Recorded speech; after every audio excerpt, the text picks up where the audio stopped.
ఇది so law and order మేము compromise అయ్యే వ్యక్తులం కాదు. ఎవరిని తప్పులు చేసి క్రిమినల్ యాక్టివిటీస్ చేసి ఎవరిని వెనకేసుకున్నాం అది మీ అందరికీ తెలుసు. కన్సర్న్ ఎస్పీ గారికి కానీ పోలీస్ శాఖ అధికారులకు కానీ ఏ స్థాయి అధికారికి ఇంక్లూడింగ్ కానిస్టేబుల్ స్థాయి నుంచి ఉన్నతాధికారుల దాకా చాలా క్లియర్ కట్ ఆదేశాలు ఇచ్చాం. ఎలాంటి అసాంఘిక కార్యక్రమాలు ఉన్నా ఎలాంటివి ఉన్నా కానీ చాలా స్ట్రిక్ట్ యాక్షన్ తీసుకున్నాం ఇర్రెస్పెక్టివ్ ఆఫ్ పార్టీస్. అందుకని దీంట్లో మీరు చెప్పండి, నేను చెప్పడం కంటే ఏదైనా తప్పులు ఉంటుంది. ఇది ఆన్గోయింగ్ ప్రాసెస్.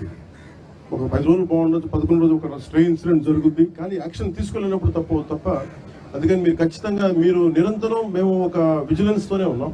అందుకని ఖచ్చితంగా ఇది పిఠాపురం ప్రజల రక్షణతో ఉండాలని మనస్ఫూర్తిగా మేము నాయకులందరూ కలిసి పనిచేస్తాం. ఇన్ కేస్ ఓవర్ సైట్ ఏదైనా ఉంటే దయచేసి ఉన్నతాధికారులు కానీ మా దృష్టికి కానీ అందరి దృష్టికి తీసుకొస్తే ఖచ్చితంగా వెళ్ళొచ్చు.